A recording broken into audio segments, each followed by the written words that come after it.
सिद्धिभ्यः नमो अरिहन्ताणं नमो सिद्धाणं नमो आयर्याणं नमो उवज्झायाणं नमो लोय सव्वसाहूणम् ईसो पंच नमो यारो सव्वपावपणासनो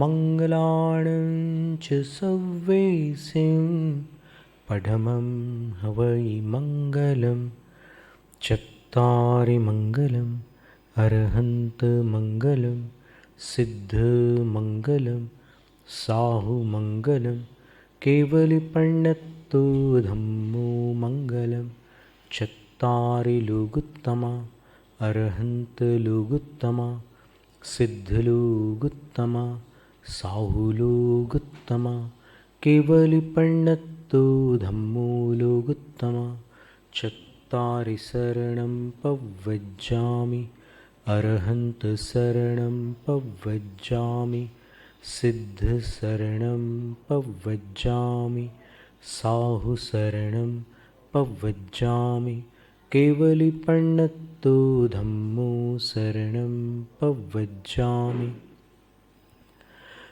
तीन लोक और तीन काल के पांचों परमेष्ठियों को नमोस्तु। परम भट्टारक महादेवादिदेव अरहंत परमात्मा जिनेन्द्र प्रभु वर्तमान धर्म तीर्थ शासन नायक तीर्थंकर भगवान श्री वर्धमान महावीर स्वामी को भक्तिपूर्वक वंदन। द्वादशांग श्रुत देवता स्वरूपा भगवती जिनवाणी सरस्वती देवी माता को भावपूर्ण वंदन।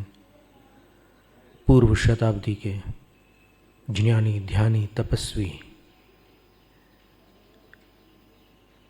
परम श्रद्धेय चारित्र चक्रवर्ती धुरंधर आचार्य शांति सागर मुनिराज को नमोस्तु।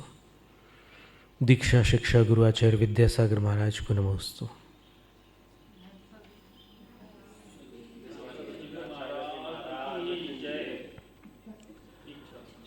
भक्तामर प्रणत मौलिमणि प्रभाणा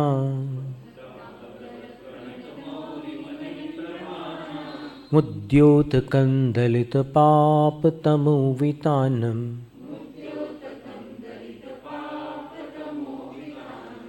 सम्यक प्रणम्य जिनपाद युगम युगादा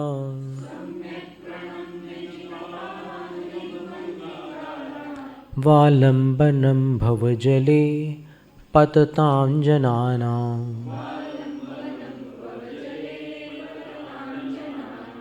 यः संस्तुतः सकलवाङ्मयतत्त्वबोधा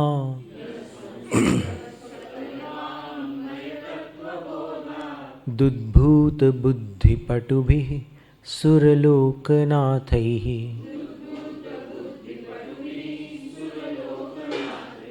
स्तोत्रैर्जगत्त्रतयचित्तहरैरुदारैः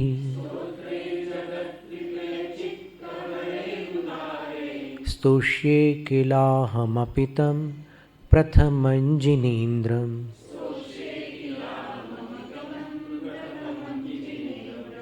तुभ्यं नमस्त्रिभुवनार्तिहराय नाथ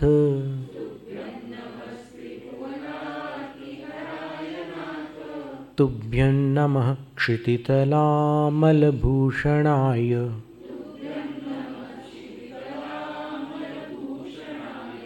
तुभ्यं नमस्त्रिजगतः परमेश्वराय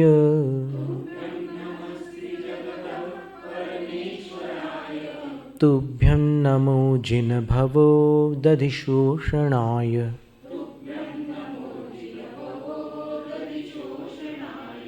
कुन्दावदात चलचामरचारुशोभम्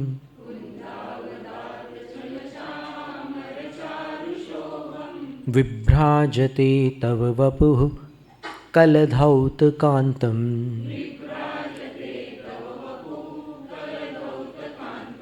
उद्यच्छशाङ्कशुचिनिर्झरवारिधार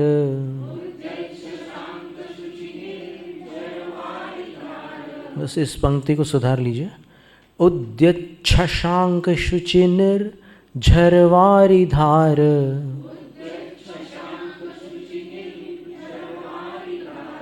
मुच्चैस्तटं सुरगिरेरिव शातकौम्भम्।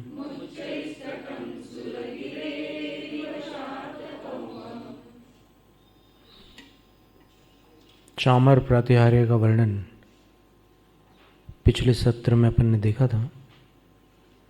इसमें एक विशेषता ये है, त्रिलोकसार ग्रंथ के अनुसार अगर अपन विचार करते हैं तो जैसे एक तरफ नागकुमार नागकुमारियाँ हैं, दूसरी ओर यक्ष और यक्षियाँ हैं। मिहुण गेही एक शब्द दिया है उसमें प्राकृत में, तो इसमें ये जोड़े हैं, और जोड़े माने देव और देवी के जोड़े हैं। वहाँ देखो मिहुण गेही ये जो शब्द है, इसके स्थान पर जुगल गेही भी लिख सकते थे, पर जुगल नहीं लिखा उन्होंने, मिहुण गेही लिखा। माने पाठक में ये भ्रांति उत्पन्न न हो कि दो यक्ष पकड़े हुए हैं एक चंवर को। एक यक्ष है और एक यक्षी है, एक नागकुमार है और एक नागकुमारी है। इससे स्पष्ट होता है कि चंवर एक हाथ में नहीं होता, एक चंवर दो हाथों में होता है।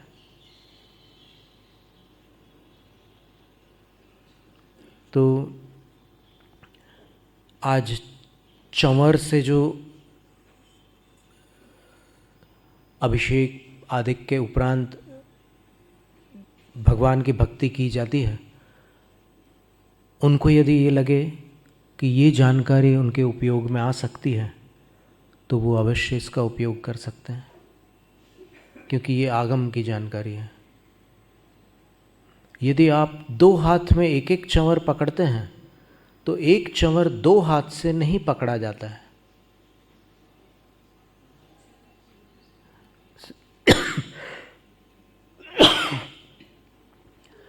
एक हाथ में आपने एक चंवर पकड़ा तो उस चंवर में कितने हाथ हैं? और त्रिलोकसार में कितने हाथ हैं? दो हाथ में एक चंवर है, तभी तो 64 के पास 32 चंवर है, इस तरफ भी और उस तरफ भी। सरल गणित है, समझ में आ जाए तो फिर ठीक है, अच्छी बात है, विशेष उसमें श्रम की आवश्यकता नहीं है। तो इससे ये स्पष्ट हुआ कि चंवर जो है वो इस काल के मनुष्यों में दो हाथों से पकड़ा जा सके उतने लंबे डंडे वाला हो। आप एकदम छोटा चंवर बनवाएंगे तो वो नहीं पकड़ा जा सकता दो हाथों द्वारा।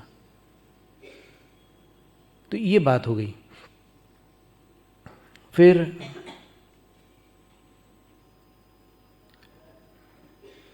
वो जो चंवर की गति का वर्णन था गत सत्र में, उसके लिए कोई आचार्य वचन है क्या? कहीं संस्कृत या प्राकृत में ऐसा उल्लेख है क्या कि चंवर की ऐसी ही गति होती है, आजू बाजू नहीं होती? क्योंकि आज चलन तो अधिक है उसका। आज तो चंवर के साथ नृत्य भी किए जाते हैं, जैसा हमने कल कहा था।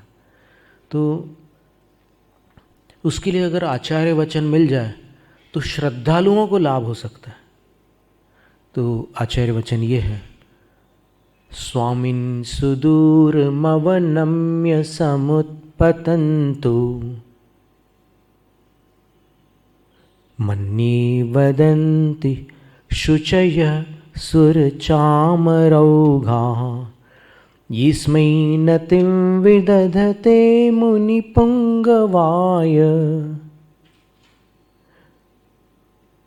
तेनूनमूर्ध्वगतयः खलु शुद्धभावाः। कल्याण मंदिर स्तोत्र नाम सुना होगा आपने। उसके 22वें काव्य में स्तुतिकार लिखते हैं, श्वेतांबर मतानुसार आचार्य सिद्धसेन दिवाकर द्वारा रचित है कल्याण मंदिर स्तोत्र। और दिगंबरों में ये मान्यता है कि आचार्य कुमुद चंद्र द्वारा रचित है। अंत अंत में कुमुद चंद्र नाम आता है। ठीक है, जिनके भी द्वारा रचित हो, काम की बात है, बात से मतलब है। क्या कह रहे हैं? स्वामिन आदिनाथ पार्श्वनाथ प्रभु से कह रहे हैं। भक्तामृत में तो आदिनाथ प्रभु से कहते हैं, यहाँ पर पार्श्वनाथ भगवान से कह रहे हैं, हे स्वामिन, सुदूर मवनम्य, बहुत दूर तक नीचे नमन करके, नम करके, यानी वो चंवर जो है एकदम ऐसे नीचे तक जाती है, नीचे तक जाता है। तो बहुत दूर तक के नमन करके समुत्पतन, तो फिर उत्पतित होता है, अर्थात ऊपर की ओर उठता है। और समुत्पतन तो जो है ये बहुवचन है। तो ऐसे सुर चामर औगा शुचय, सफ़ेद जो देवों द्वारा ढोले जा रहे चामर हैं, उनका समूह, यानी पूरे 64 चंवर, मन्ये, मैं मानता हूँ कि दर्शकों से वदंती, बात करते हैं, कुछ कहते हैं। दूर तक नीचे नमस्कार करके फिर ऊपर उठने वाले वे श्वेत। अब देखिए, चंवर का वर्ण भी ध्यान में रखने योग्य है। अब क्या है कि उसमें से जो वो तंतु रहते हैं उसको आज गोल्ड से ज़्यादा लगा हुआ है, क्योंकि अर्थ प्रेमी हो गए सब, जैनी कम है, बनिए ज़्यादा है, तो पीले रंग के चंवर बना दिए। छत्र तक पीले रंग के बना देते हैं। आज छत्र का वर्णन सुनिएगा, छत्र कभी पीले हो ही नहीं सकते कलिकाल के सिवाय। इस कलिकाल के सिवाय छत्र कभी भी पीले नहीं हो सकते, और न चंवर पीले होते हैं। ये श्वेत ही होते हैं, कोई दूसरा वर्ण है ही नहीं। तो शुचया सुर चामरोगा, सफ़ेद रंग के देव चामरों के समूह, मन्ये, मैं स्तुतिकार ऐसा मानता हूँ कि हे पार्श्व प्रभु, ये 64 चंवर वदंती, बोलते हैं। क्या बोलते हैं? ये बोलते हैं कि अस्मै मुनि पुंगवाय, इन मुनि श्रेष्ठ के लिए। मुनि पुंगव का अर्थ था मुनि श्रेष्ठ। तो इन मुनि पुंगव के लिए, इन मुनि पुंगव यानी पार्श्वनाथ भगवान, इन मुनि पुंगव के लिए ये जो भी प्राणी नतिम विदधते, नमन करते हैं, नतमस्तक होते हैं। वो चंवर नतमस्तक होकर फिर ऊपर उठते हुए ये कह रहे हैं कि जो इन मुनि श्रेष्ठ के लिए नतमस्तक होते हैं, ते नूनम, वे निश्चित रूप से शुद्ध भावाः सन्तः खलु ऊर्ध्वगतयः भवन्ति, शुद्ध भावों को प्राप्त होते हुए नियम से ऊर्ध्वगामी होते हैं। सुरगति अथवा शिव गति को प्राप्त होते हैं, अन्य किसी गति को नहीं, ऊर्ध्वगामी होते हैं। तो इससे क्या सिद्ध हुआ कि चमर की दो ही गति है, वो नीचे नतमस्तक होते हैं, फिर ऊर्ध्वगामी होते हैं। नतमस्तक होते हैं, ऊर्ध्वगामी होते हैं। जिनको समझ में आ जाए वो दर्शक सुन लें कि वो क्या कह रहे हैं।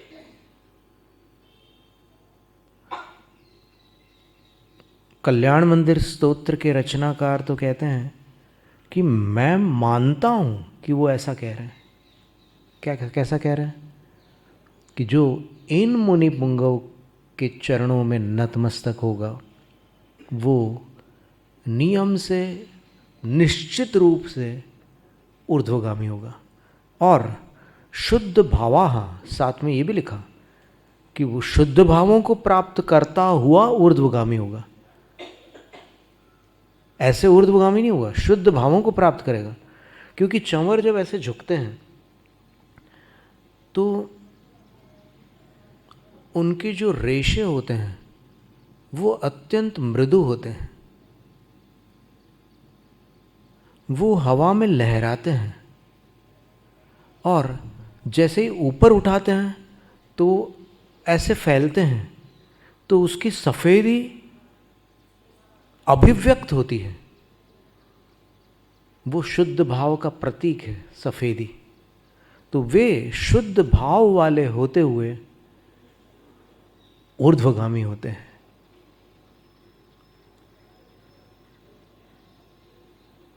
तो चंवर संदेश दे रहे हैं, झुक जाओ, उठ जाओगे, अकड़ोगे तो संसार में जकड़ोगे।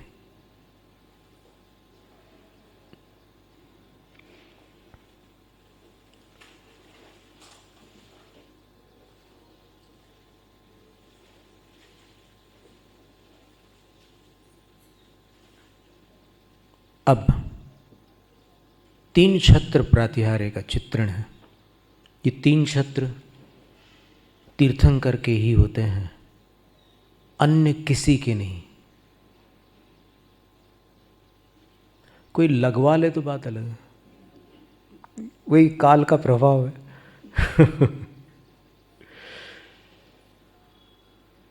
पर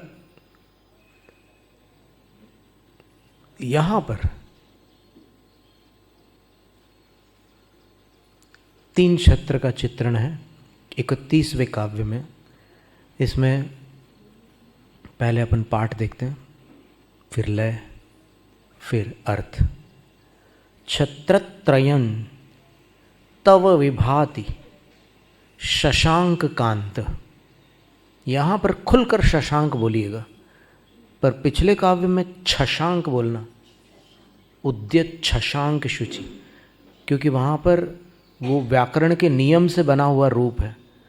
उस नियम का उल्लंघन पाठ करने वाला नहीं कर सकता, जो है वैसे ही पढ़ना होगा।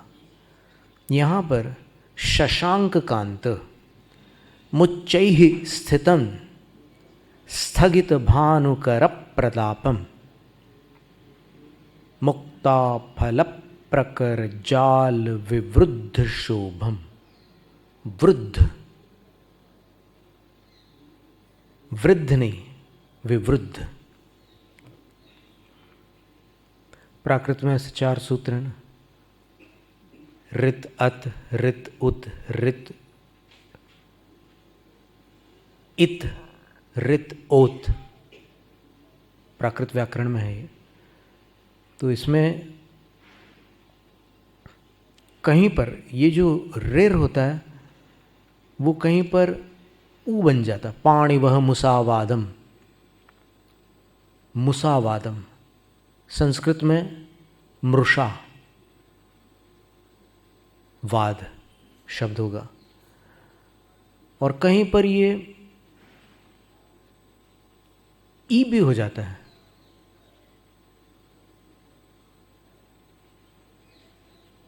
केवल नाणाई गुण समिद्धोहम, गुण समिद्धोहम। तो समिद्ध ये जो शब्द है संस्कृत में समृद्ध शब्द है, तो वहाँ पर ई है, समिद्ध, समुद्ध नहीं है, समिद्ध शब्द है। इसी प्रकार अपन उत्तरापथ में जिसको वृक्ष बोलते हैं, प्राकृत में रुक्ष है। तो संस्कृत में उसकी जो छाया बनेगी, देखो छाया हमेशा आपको संस्कृत में मिलेगी, गाथा प्राकृत में होगी और छाया संस्कृत में मिलेगी। तो छाया मूल आकृति से भिन्न नहीं होती।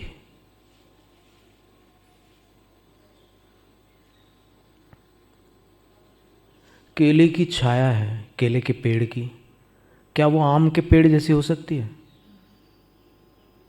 नहीं हो सकती। तो फिर जो प्राकृत में जो रुक्ष शब्द है उसको संस्कृत में वृक्ष बोला जा सकता है क्या? उसको वृक्ष ही बोलना होगा।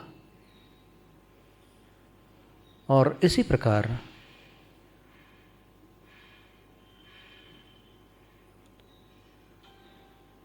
बालो वा वुड्ढो वा समभिहदो वा पुणो गिलाणो वा, प्रवचन सार की गाथा है। उसकी छाया में क्या लिखा है?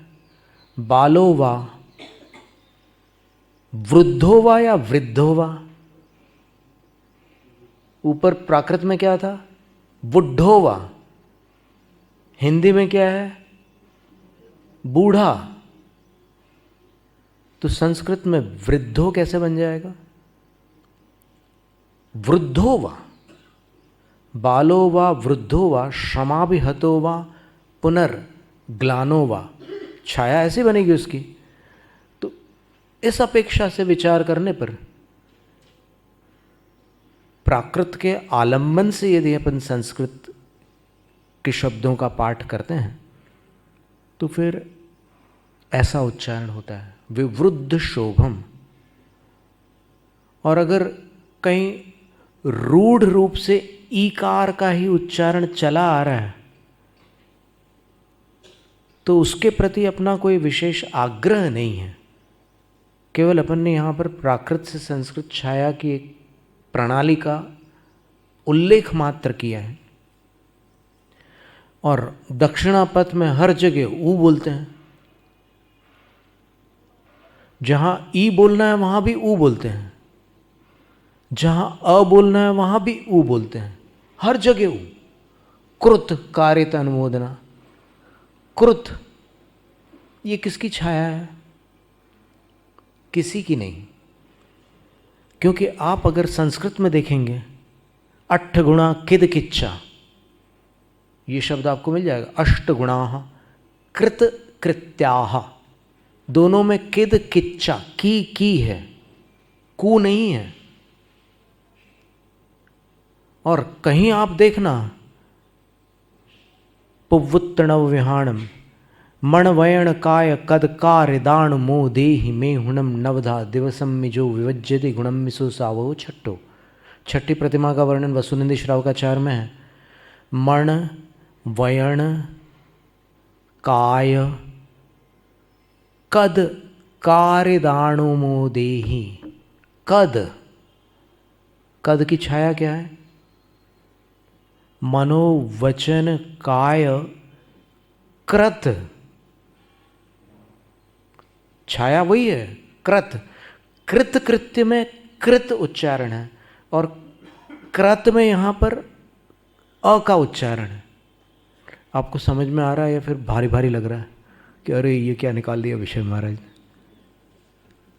आप यहाँ पर प्राकृत में रुचि रखने वाले बहुत सारे लोग हैं पूना में, तो बहुत अच्छी बात है, ये समझने योग्य बात। जब भी कोई नई जानकारी मिलती है तो विद्यार्थी को तो आनंद होता है, आनंद प्राप्त होता है। ये चर्चा हमने पूना में भी की। वहाँ पूना के बाहर वाराणसी में भी हमने वहाँ के विद्वानों के सामने ये बात रखी थी।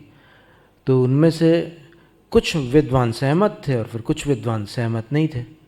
बोले कि नहीं महाराज, संस्कृत में तो ऐसा ही चलेगा। अरे भाई चलाओ, अपन थोड़ी दबाव डाल रहे हैं। अगर चलाना हो तो फिर हमें कोई आपत्ति नहीं है ना। कई लोगों के उच्चारण वैसे होते हैं, जैसे हमारा ही बचपन का एक उच्चारण हम आपको सुनाते हैं। चाहिए, ये शब्द हमसे बनता ही नहीं था। हमेशा हम चाहिए चाहिए बोलते थे।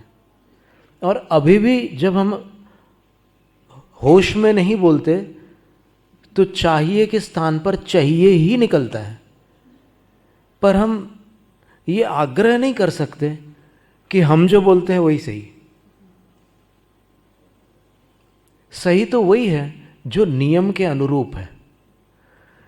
तो जो आग्रह मुक्त है वो इस पर विचार कर सकते हैं। हमने और भी विद्वानों से बात की इस विषय में, जो प्राकृत के अध्येता थे, डॉक्टर धर्मेंद्र जी, डी राकेश जी, इन ब्रह्मचारियों से, और फिर डॉक्टर फूलचंद प्रेमी जी, ऐसे विद्वान लोगों से चर्चा की है।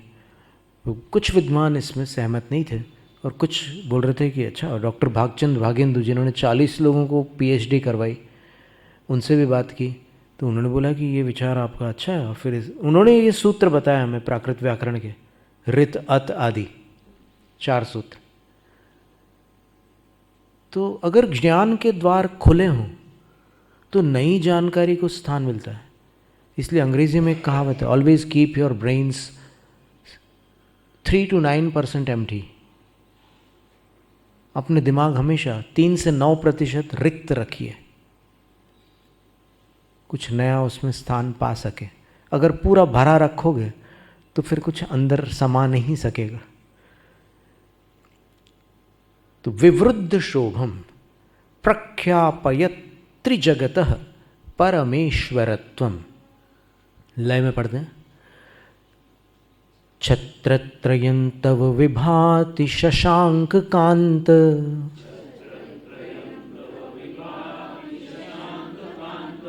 मुच्चैः स्थितं स्थगित भानुकर प्रतापम्,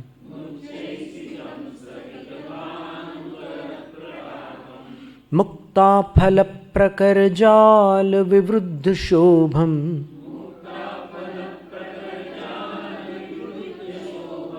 प्रख्यापयत् त्रिजगतः परमेश्वरत्वम्।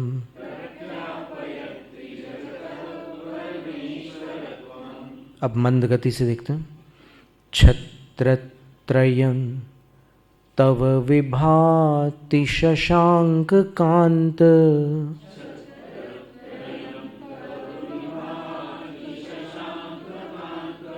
मुच्चैः स्थितं स्थगित भानुकर प्रतापम्,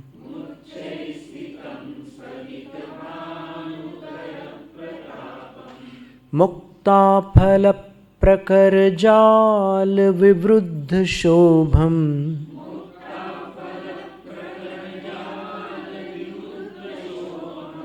प्रख्यापयत् त्रिजगतः परमेश्वरत्वम्।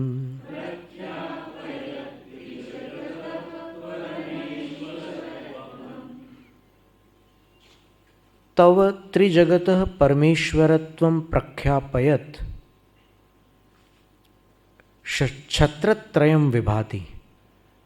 आप 3 जगत के परमेश्वर हैं, तो आपके त्रिजगत विषयक परमेश्वर पने को प्रख्यापित करने वाला 3 छत्र प्रातिहार्य विभाति, अत्यंत भाता है, अत्यंत शोभित होता है।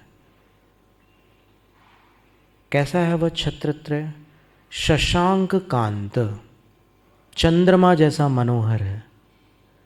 तो चंद्रमा जैसा जो पदार्थ मनोहर होगा वो सफ़ेद रंग का ही हो सकता है, लाल रंग का तो नहीं हो सकता, पीले रंग का भी नहीं हो सकता। शशांक कांत कह रहे हैं तो चंद्रमा जैसा सुंदर है, श्वेत वर्ण वाला है। और कैसा है? उच्चैः स्थितम, ऊंचाई पर है। वो एकदम सिर के पास नहीं है, सिर के अधिक निकट होने से वो टोपी जैसा लगता है दूर से देखने वालों को। तो ऊंचाई पर है, एक व्यवस्थित ऊंचाई पर। अब ऊंचाई का अर्थ ऐसा नहीं है कि भगवान यहाँ पर है और फिर वो एकदम ऊपर एक छत्र कहीं दूर दिख रहा है ऐसे ऊपर, उसको ऐसे करके देखना पड़ रहा है।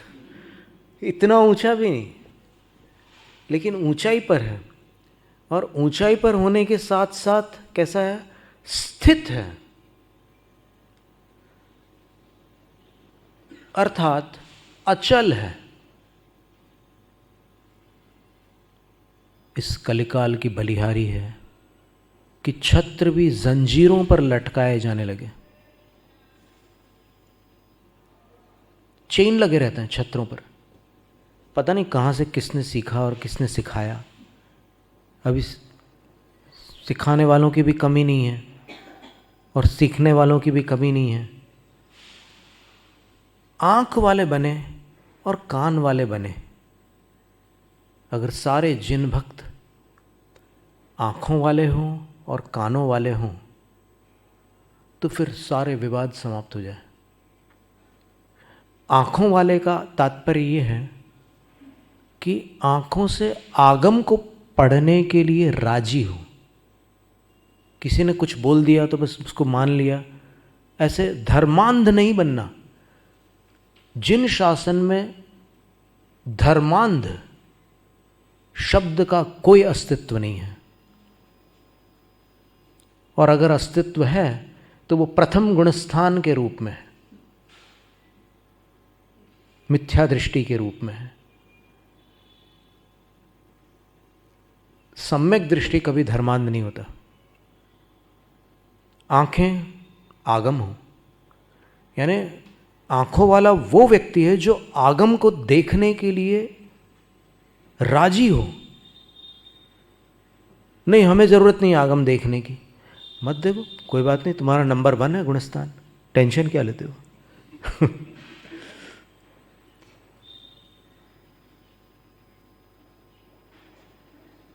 जो आगम से कतराता हो वो सम्यक दृष्टि कैसे हो सकता है? तो आंख वाले बनने का मतलब है कि आगम देखो, अंध श्रद्धालु मत बनो। और कान से आगम सुनने की ताकत रखो।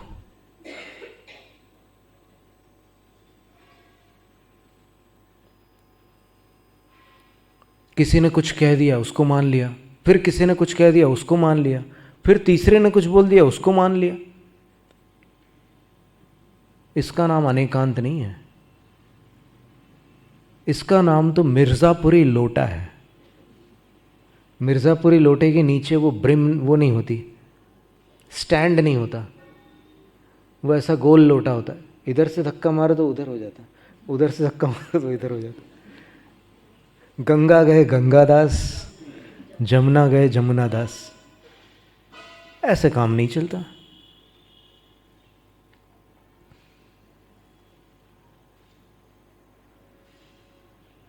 इधर मंदिर, उधर मस्जिद, इधर गिरजा, चाहे जहां गिर जा, ऐसा नहीं चलता।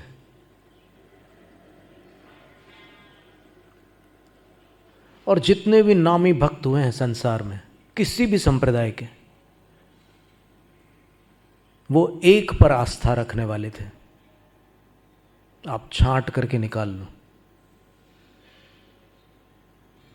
नरसिंह मेहता को देख लो, मीराबाई को देख लो, हनुमान को देख लो, जितने भी भक्त शिरोमणि हुए,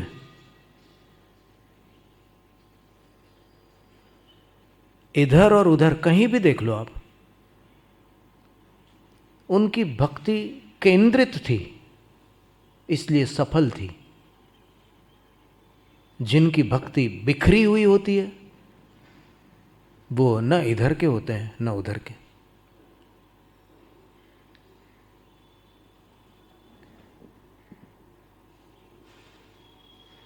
तो आप तीनों जगत के परमेश्वर हैं, इस बात को प्रख्यापित करता हुआ, प्रकट करता हुआ, व्यक्त करता हुआ यह 3 छत्र प्रातिहार्य शोभित होता है।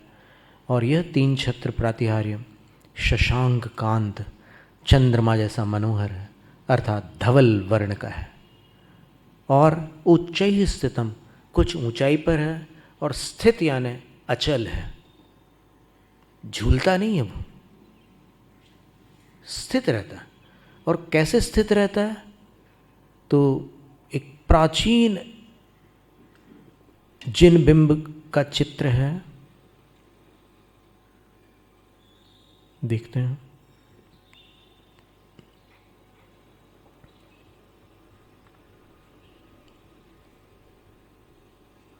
वो 3 छत्र ऐसे ऊपर से नहीं लगा रहता, नीचे से उसके अंदर बीचों बीच एक डंडा जाता है और उसमें वो 3 छत्र लगे रहते हैं।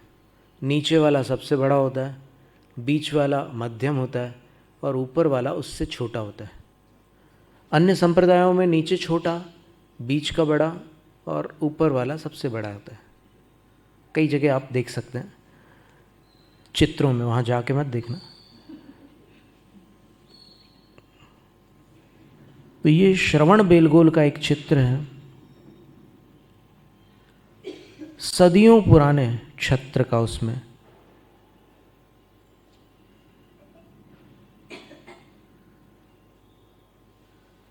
पीतल धातु अथवा हो सकता है अष्ट धातु, उसमें समावेश किया गया है।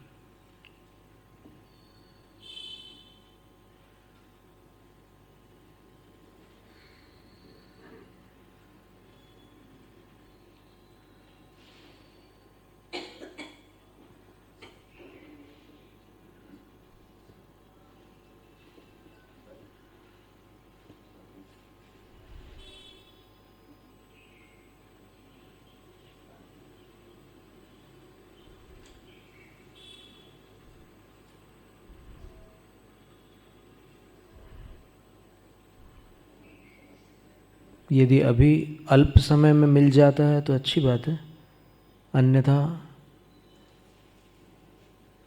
फिर अपन देख सकते हैं। मठ मंदिर का चित्र है क्या? एक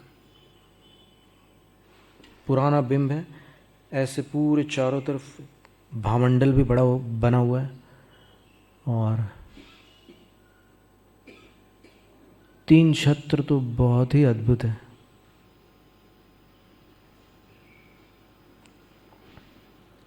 चंद्रप्रभ भगवान के मंदिर में है।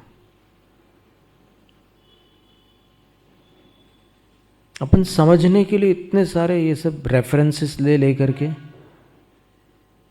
एक श्लोक का विस्तार करते हैं ताकि वो स्मृति में बैठ जाए। मिल गया? क्या शोभा है।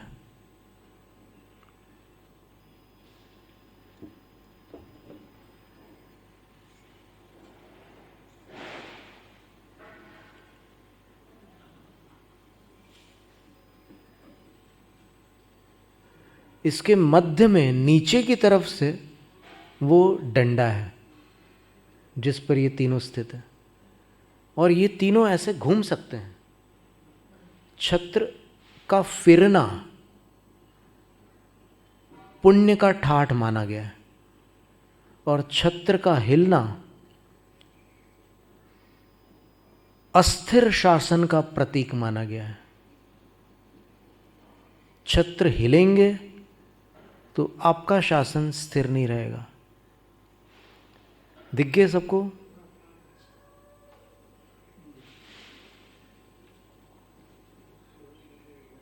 पूरा चित्र ऐसा है।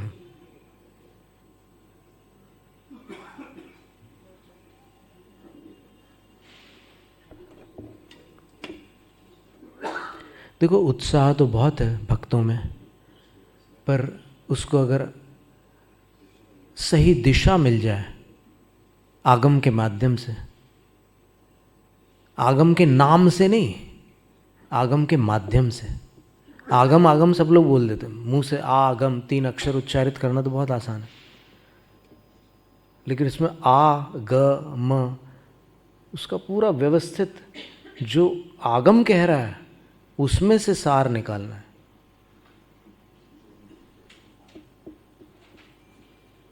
ऐसे 3 छत्र, ये पीतल के बने इसलिए इसका कलर भी आगम अनुकूल नहीं है, ये तो स्वीकार करना ही होगा। भले वो डिज़ाइन आगम के अनुसार है, लेकिन जो वर्ण है वो वर्ण तो श्वेत वर्ण ही होना आवश्यक है ना।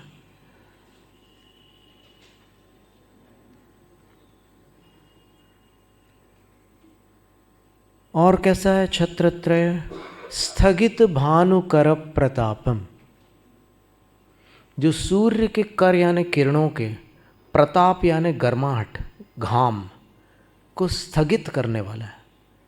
यानी वो छत्र इतना है जैसे जो प्रतिष्ठा ग्रंथों के अध्येता है और फिर प्रतिष्ठा शास्त्री हैं, प्रतिष्ठाचार्य हैं, वो बताते हैं कि उन शास्त्रों में जो वर्णन है छत्रों का वो ऐसा है कि आप यदि ऊपर से देखो उन छत्रों को तो जो बड़ा वाला छत्र है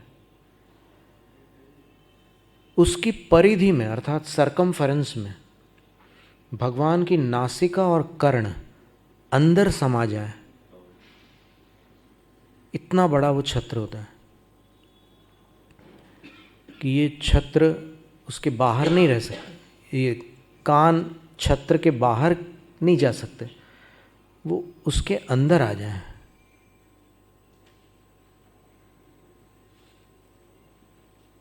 सूर्य किरणों के घाम को रोकने वाला होता है। और कैसा होता है तो बोले मुक्ता फल प्रकर जाल विवृद्ध शोभम। मुक्ता फल का अर्थ होता है मोती।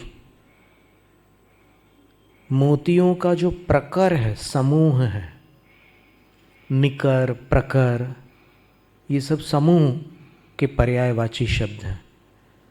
तो मोतियों का जो समूह है उनके जाल से, अब वो मोती जो होते हैं उनको बुन करके एक जाल की आकृति दी जाती है। गुजरात तरफ आप जाएंगे, सौराष्ट्र तरफ, वैसे ही गुजरात में ही अगर चले जाएं तो भी आपको कई घरों पर तोरण बंधे हुए मिलेंगे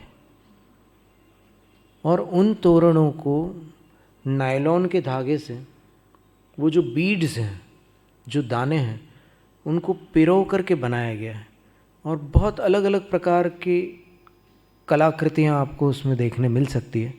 कई द्वारों पर अपने को देखने को मिलते, छोटे छोटे घरों में भी, और रंग बिरंगे वो दाने होते हैं उसके। तो यहाँ पर जो आचार्य महाराज वर्णन कर रहे हैं वो वैसे ही वर्णन है कि जैसे द्वारों पर तोरण बंधे रहते हैं वैसे ही छत्र की किनारों पर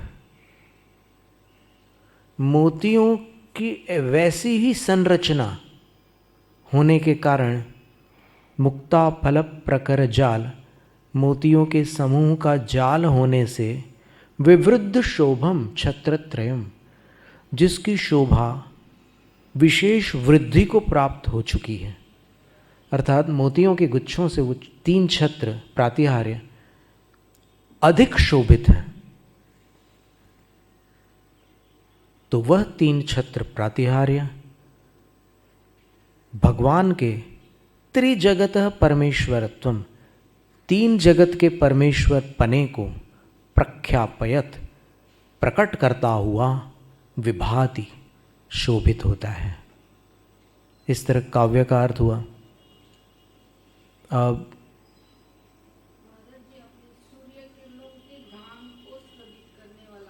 हाँ तो ठीक है ना, घाम यानी गर्माहट। सूर्य किरणों में प्रकाश भी होता है और प्रताप भी होता है। तो प्रकाश तो अपन सब जानते ही हैं, प्रताप का अर्थ है प्रकृष्ट ताप यानी गर्माहट। तो उसको अपन बोलचाल की भाषा में, हिंदी में घाम कहते हैं, संस्कृत में घर्म कहते हैं।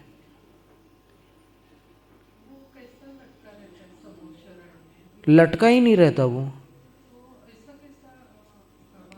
भगवान के पीछे से एक ऐसे रॉड रहता है, थोड़ा सा सिर के ऊपर से बैंड जाता है और उसके ऊपर बीचों बीच सिर के बिल्कुल मध्य में वो ऐसे ऊपर की तरफ चला जाता है और उसमें ये 3 छत्र लगे रहते हैं।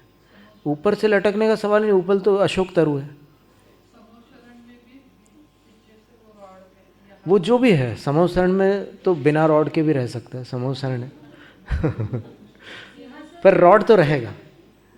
मतलब पीछे से रॉड होना ज़रूरी नहीं है, पर रॉड होगा। अब देखिए, रॉड के बारे में हम आपको जानकारी देते हैं ग्रंथांतर का आलंबन लेकर के।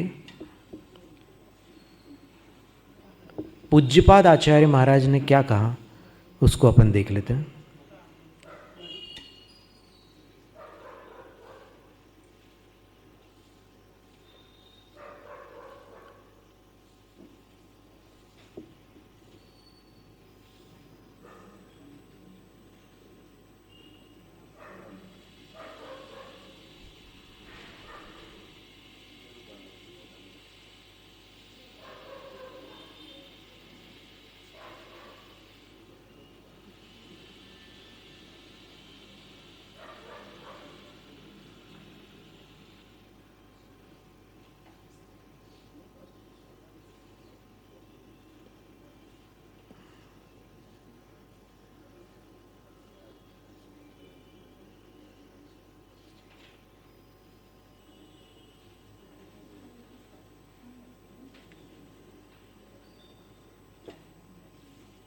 त्रिभुवन पतिता लांछन।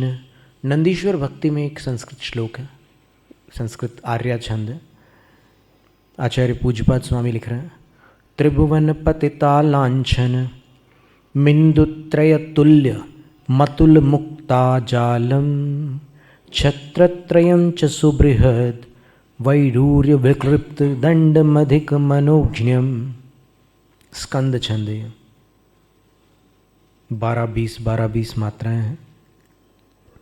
त्रिभुवन पतिता लांछनम छत्रत्रयम। छत्रत्रय किस बात का लांछन अर्थात किस बात का चिन्ह या प्रतीक है? तो आचार्य कहते हैं त्रिभुवन पतिता, भगवान तीनों भुवन के पति अर्थात स्वामी हैं। तो उस त्रिभुवन पतिता, पतिता का अर्थ क्या है? पतिपना, पतित नहीं है, पतिता, तल प्रत्यय किया है। तो त्रिभुवन पतिता लांछन, तीनों जगत की पतिता का वह लांछन है, चिन्ह है। और कैसा है? इंदुत्रय तुल्यम, 3 चंद्रमा के समान है। उसकी तुलना किससे कर सकते हैं? 3 चंद्रमाओं से। भगवान के ऊपर ऐसा लगता है, सभी तीर्थंकरों के सिर पर लगता है कि 3 चंद्रमा है, 3 चंद्रमा तुल्य है। और कैसा है? अतुल मुक्ता जालम, उन तीनों छत्रों में अतुलनीय मुक्ताओं का, मोतियों का एक जाल बना हुआ है, तोरण जैसा, जो अभी अपन भक्तामृत में पढ़ के आए हैं। और कैसा है? सुबृहत, अत्यंत विशाल है। अब देखिए, छत्रत्रय की विशालता का वर्णन प्रतिष्ठा शास्त्रों में जो था वो तो हमने बताया कि नीचे का बड़ा होता है, ऊपर का थोड़ा छोटा होता है और उसके ऊपर का और छोटा होता है।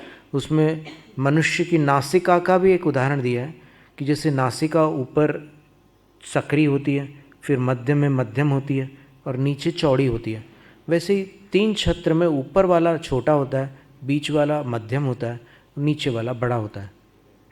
लेकिन कहीं कहीं पर ऐसा भी उल्लेख है कि वो छत्र इतना बड़ा होता है कि सभा भूमि में किसी के ऊपर धूप नहीं पड़ सकती, ऐसा भी वर्णन आता है।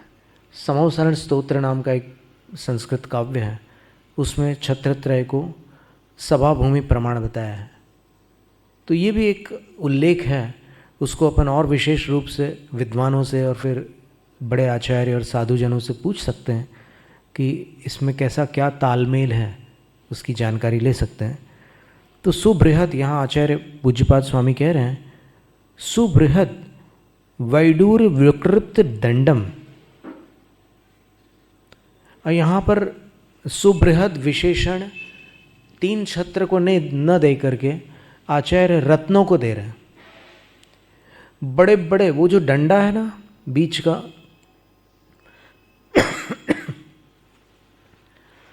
पूरे डंडे को छत्र स्पर्श नहीं कर रहे, डंडे के ऊपर वाले भाग को छोटा छत्र छू रहा है, बीच वाले भाग को मध्यम वाला और नीचे वाले को बड़ा वाला। तो बीच का जो खाली भाग है डंडे का, वहां पर आचार्य लिख रहे हैं सुबृहद वैडूर विकृप्त दंडम। वो जो डंडा है वह बड़े बड़े वैडूर्य मणियों से विकृप्त है, खचित है, जड़ित है। जैसे सिंहासन में अनेक मणि रत्न लगे रहते हैं, वैसे ही छत्रत्रय का जो दंड होता है उसमें भी बड़े बड़े वैडूर्य मणि लगे रहते हैं। वैडूर्य मणि की एक विशेषता बतलाई पद्म पुराण ग्रंथ में कि बुझते हुए अंगारों में अगर वैडूर्य मणि को डाला जाए तो वो अंगार जगमगाने लगते हैं, प्रकाशमान हो उठते हैं। सुकौशल चरित्र के अंतर्गत ये वर्णन आता है। और अधिक मनोज्ञम, और ये मुक्ता जाल के कारण और दंड के कारण वह 3 छत्र प्रातिहार्य अधिक मनोहर लगता है। अगर मात्र 3 छत्र होते, बीच में डंडे नहीं होते, तो समवसरण में तो सब कुछ संभव था कि एक छत्र ऐसा, एक बड़े चंद्रमा जैसा बीच वाला, ऐसे 3 छत्र लग जाते हैं बिना किसी सहारे के। वहाँ क्या असंभव है, लेकिन सहारा होने के कारण शोभा बढ़ गई। उसमें मोतियों के गुच्छे लटक रहे हैं तो उससे वो और सुंदर लग रहा है। मुक्ता फल प्रकर जाल विवृद्ध शोभम, उसकी शोभा वृद्धि को प्राप्त हो गई है। तो इस तरह इस 3 छत्र प्रातिहार्य का वर्णन है। अभी जो किन्हीं स्थानों पर पूजा के अंत में चंवर और छत्र के साथ भक्ति की जाती है, कोई आपत्ति नहीं है। शास्त्रों में थोड़ा और अधिक लिखा हुआ है। अगर अपन शास्त्रों की माने तो फिर वो गाथा भी हम आपको सुना देते हैं कि जिसमें उस प्रकार की भक्ति का उल्लेख आता है।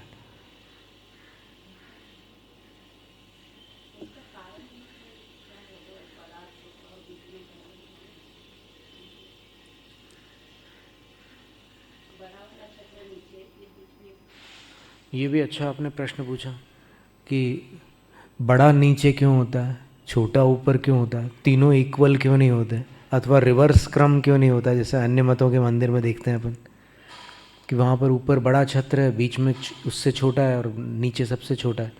ऐसा कई स्थानों पर आपको मिल सकता है। कहीं कहीं जैन मंदिरों में भी मिल जाएगा, क्योंकि आज कलिकाल में कोई कलाकारों की कमी नहीं है।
अन्वेषण में थोड़ा समय लग रहा है, तो इसका एक उपाय ये भी है कि आगामी सत्र में इस गाथा को हम ढूंढकर आपके सामने प्रस्तुत कर दें। उसका कोई परिमाण होना चाहिए, वो भी प्रतिष्ठा शास्त्रों का ही विषय होगा।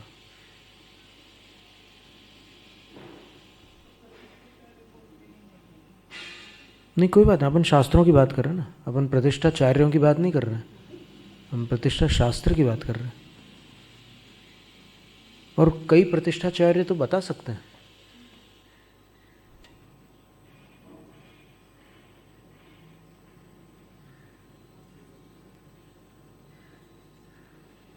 एक ग्रंथ में तो लिखा है कि प्रतिष्ठाचार्य को 3री से 8वीं प्रतिमा धारी होना चाहिए।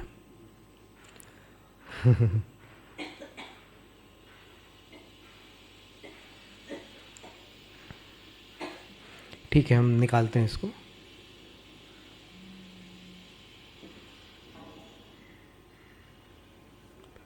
चारु चंद्र सम छत्र त्रय तव उच्च अवस्थित जग में सार रवि किरणों का ताप निवारक, क्रमशः ऊपर न्यूनाकार।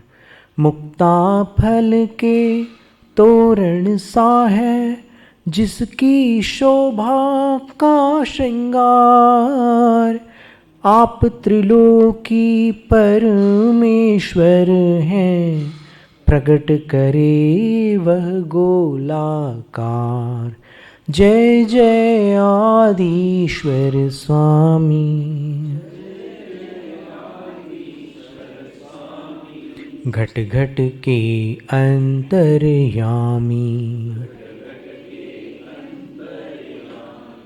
जय जय आदिश्वर स्वामी, शिवपथ गामी जगनामी। जैनम जयतु शासनम। अरिहंत को नमन, अरिहंत को नमन, सिद्ध प्रभु को नमन, सिद्ध प्रभु को नमन। आचार्य को नमन, आचार्य को नमन, उपाध्याय को नमन, उपाध्याय को नमन। सर्व साधु को नमन, सर्व साधु को नमन। ये है मेरे पंच गुरु, इनको सदा नमन। इनके नमन से हो मुक्ति पथ पे गमन, इनकी ही भक्ति में हो मेरे मन वचन। अरिहंत जय जय, सिद्ध प्रभु जय जय। साधु जन जय जय, जिन धर्म जय जय। अरिहंत मंगल, सिद्ध प्रभु मंगल। साधु जन मंगल, जिन धर्म मंगल। अरिहंत उत्तम, सिद्ध प्रभु उत्तम। साधु जन उत्तम, जिन धर्म उत्तम। अरिहंत शरणा, सिद्ध प्रभु शरणा। साधु जन शरणा, जिन धर्म शरणा। चार शरण अगहरण जगत में, और न शरणा हितकारी। जो जन ग्रहण करे वे होते, अजर अमर पद के धारी। नमस्कार श्री अरिहंतों को, सिद्धि प्रदाता सिद्धों को।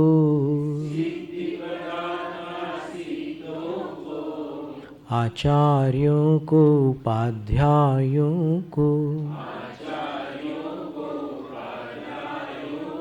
सर्वलोक के संतों को। स्तोत्र पठन में मेरे द्वारा यदि जो कहीं कहीं प्रमाद से कुछ अर्थ वाक्य पद मात्रा छूट गई, सरस्वती मेरी उस त्रुटि को कृपया क्षमा करें और मुझे कैवल्य धाम में माँ विलंब धरे।